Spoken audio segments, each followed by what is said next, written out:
DC pinjol datangi kantor nasabah yang Galbay. Saya berharap Anda yang mengalami telat bayar atau tidak mampu bayar segera melakukan hal ini ya, karena kalau ini tidak Anda lakukan, Anda akan menjadi bulan-bulanan debt collector setiap saat dan Anda akan ditekan dan akan diancam habis-habisan.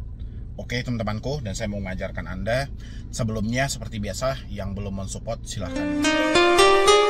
Saya perhatikan teman-teman semuanya, makin banyak pinjol-pinjol yang gila-gilaan ya, makin banyak pinjol-pinjol yang nekat banget untuk menurunkan FC lapangan mereka. Tapi diturunkan ini bukan ke alamat dari si debeturnya. Ya, yang lucunya di situ gitu loh. Bukan ke alamat atau domisili si debeturnya, tapi malah ke perusahaan si debeturnya. Yang terjadi adalah FC yang turun ke lapangan itu melihat situasi.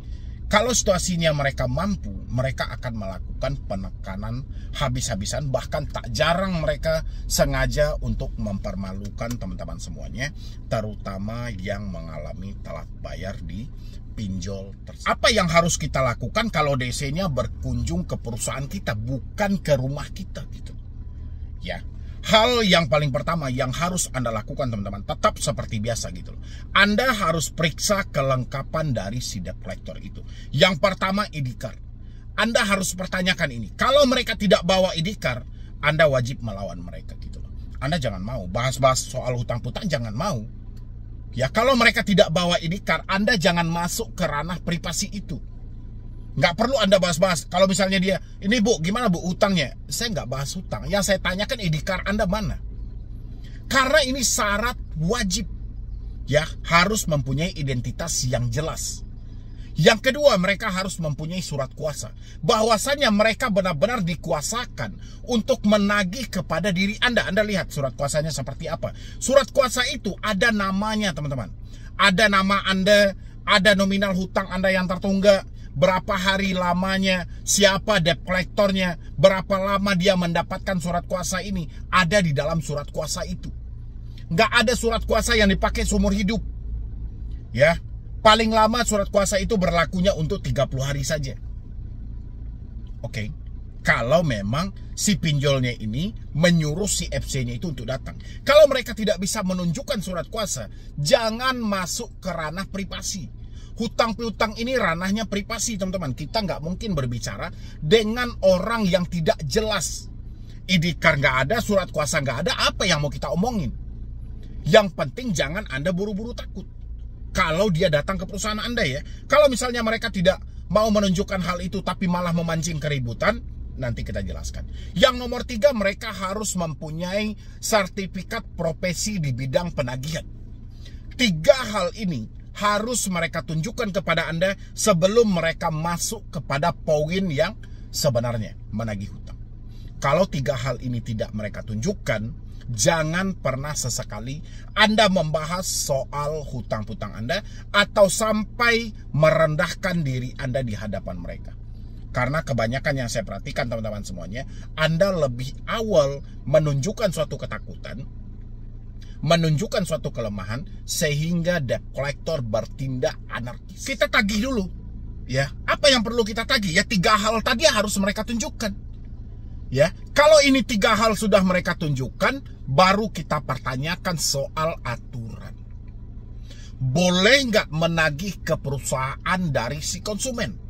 Kalau mereka katanya boleh, itu aturan dari mana? Minta saya aturan itu siapa yang nerbitkan.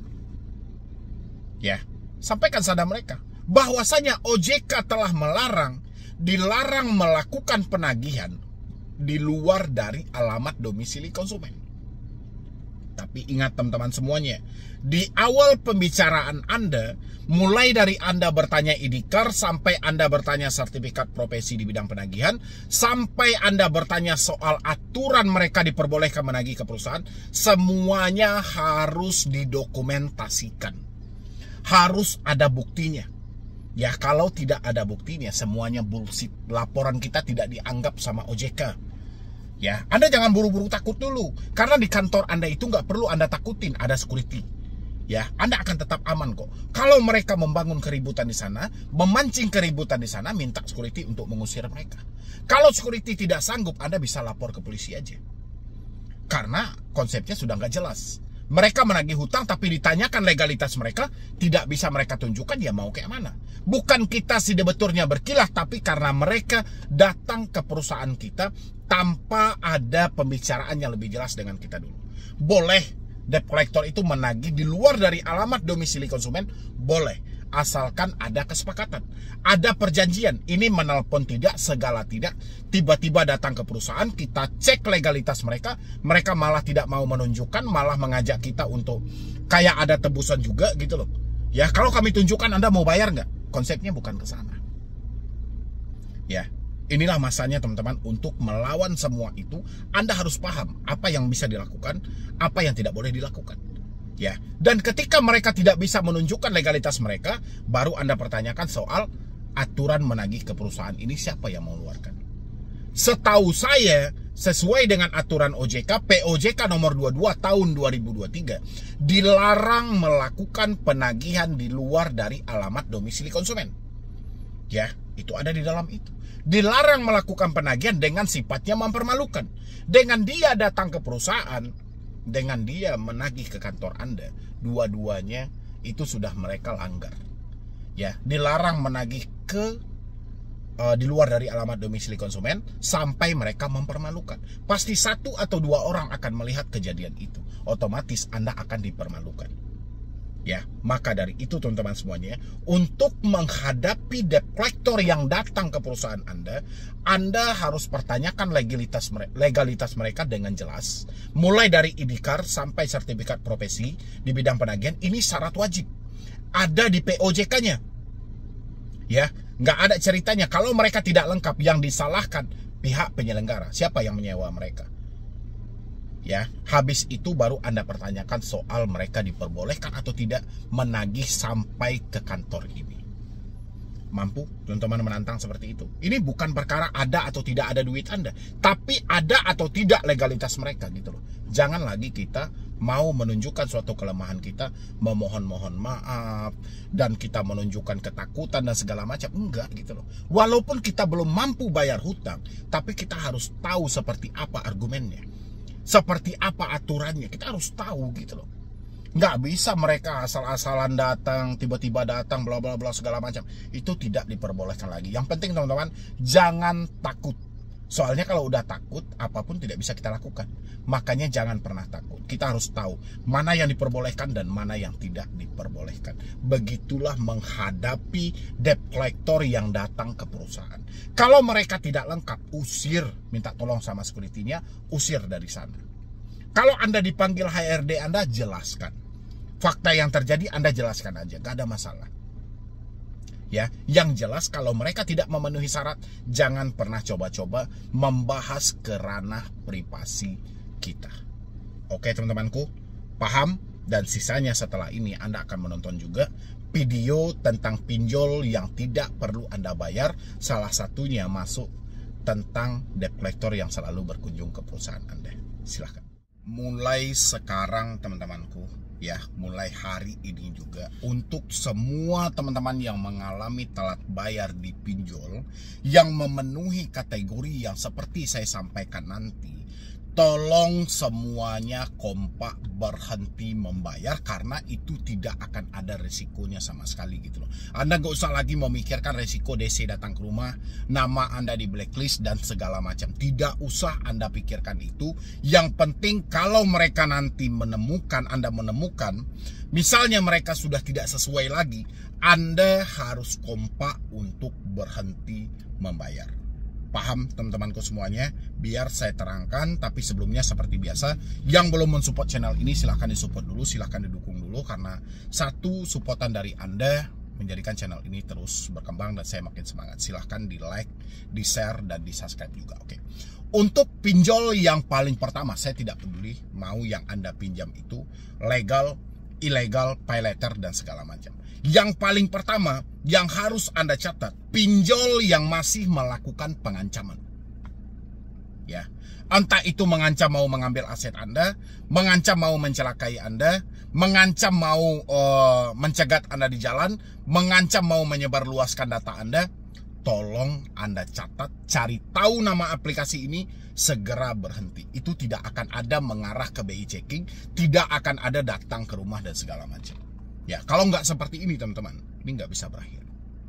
Ya, itu untuk poin yang pertama. Apapun pinjolnya, kalau mereka mencoba mengancam-ancam Anda dengan dalih apapun itu, Anda cari tahu nama aplikasinya, catat, berhenti membayar. Itu murni pinjol ilegal. Walaupun mereka resmi ada di OJK. Ya, apapun nanti yang Anda temukan, tapi mereka melakukan pengancaman, Anda harus berhenti. Yang paling pertama. Yang kedua adalah pinjol yang selalu berupaya menakut-nakuti Anda. Ya, dengan pengancaman tadi, dan berupaya juga menakut-nakuti Anda melalui orang sekitar Anda. Seperti kontak darurat atau seperti kontak-kontak Anda yang lain. Yang selalu menitip-nitip pesan. Tolong sampaikan kepada si A, tolong sampaikan kepada si B, tolong sampaikan kepada ini. Tidak perlu Anda bayar, teman-teman. Kalau nggak seperti ini semuanya, kalau Anda nggak kompak hari ini pinjol akan menginjak kita habis-habisan, dan mereka seakan tidak mempunyai efek jerah sama sekali. Tidak ada yang mereka takutkan. Karena dia tahu mereka melakukan hal-hal seperti ini, itu selalu enak-enak aja kok. Orang-orang tidak ada yang komplain kok. Mulai hari ini Anda menemukan hal itu, mereka mengancam Anda, dan habis itu mereka menghubungi kondar-kondar Anda, meminta kondar Anda ini untuk menyampaikan kepada Anda, atau meminta kondar ini untuk membayar. Pokoknya dia menagih. Ya, Anda catat nama aplikasinya, berhenti membayar. Oke. Untuk yang nomor 3 teman-teman semuanya, kalau Anda menemukan pinjol-pinjol tidak sesuai dengan konsep awal. Ya, di awal mereka bilangin tenornya 40 hari. Di awal mereka bilangin tenornya 60 hari. Bisa dicicil 2 kali pembayaran. 1 bulan dan 1 bulan. Ternyata setelah kita meminjam, semuanya bullshit. Ya, bahkan bunganya nggak tanggung-tanggung, pemotongan biaya layanannya nggak tanggung-tanggung. Anda berhenti membayar online. Anda berhenti membayar online. Anda minta mereka untuk datang, kalau enggak Anda negosiasi, mau atau tidak mereka kita bayar pokoknya aja. Kalau mereka tidak mau juga, berhenti. Ya, kalau enggak dipertegas seperti ini teman-teman semuanya, ini nggak akan jadi. Anda makin hancur loh. Anda makin hancur. Ya, kalau setiap hari mereka Anda biarkan mengancam-ngancam, merendahkan diri Anda dan segala macam, Anda hancur. Teman-teman, ya. Karena mereka tidak transparan. OJK menyebut pinjol itu harus akuntabel, harus bertanggung jawab. Kalau mereka sudah tidak bertanggung jawab dengan iklan yang mereka tawarkan, tidak sesuai ketika kita mengajukan, berhenti aja udah. Itu bansos untukmu gitu. Ya, memang itu jalurnya lagi. Kemana Anda mau melapor? Ke OJK nggak ada gunanya, API nggak ada gunanya, selain kepada diri sendiri untuk berhenti membayar. Oke. Untuk yang nomor 4 teman-teman, pinjol yang selalu menagih secara terus-menerus tanpa berhenti. Seakan-akan baterai handphone kita ini hanya diperuntukkan untuk mereka aja gitu loh. Mulai start dari pagi sampai tengah malam gak ada hentinya sama sekali. Dan terkadang mengirimkan gambar-gambar yang tidak pantas juga untuk kita lihat gitu loh. Anda catat nama aplikasi ini. Tolong berhenti membayar. Ya. Karena aturannya tidak ada seperti itu. Oke? Kalau mereka legal, mereka harus patuh dengan aturan yang ada. Kalau mereka tidak legal, Anda pun tidak perlu patuh dengan aturan yang ada. Anda tinggal ambil sebanyak-banyaknya. Ya nggak? Kalau mereka ilegal, salah mereka sendiri. Kenapa berstatus ilegal? Oke, teman-temanku. Habis itu lagi, pinjol yang selalu menagih di luar dari si konsumen. Seperti yang saya sampaikan tadi. Ya, kontak darurat setiap saat, media sosial jadi sasaran. Anda catat nama aplikasinya teman-teman. Anda kompak untuk berhenti membayar pinjol itu. Ya, biar ini jadi ranah OJK. Kalau memang pinjolnya legal, biar itu menjadi urusan OJK. Kalau pinjolnya ilegal, biar itu menjadi ranah waspada investasi. Ya, atau Satgas Pasti. Oke, teman-temanku. Habis itu, pinjol yang selalu menagih ke perusahaan Anda.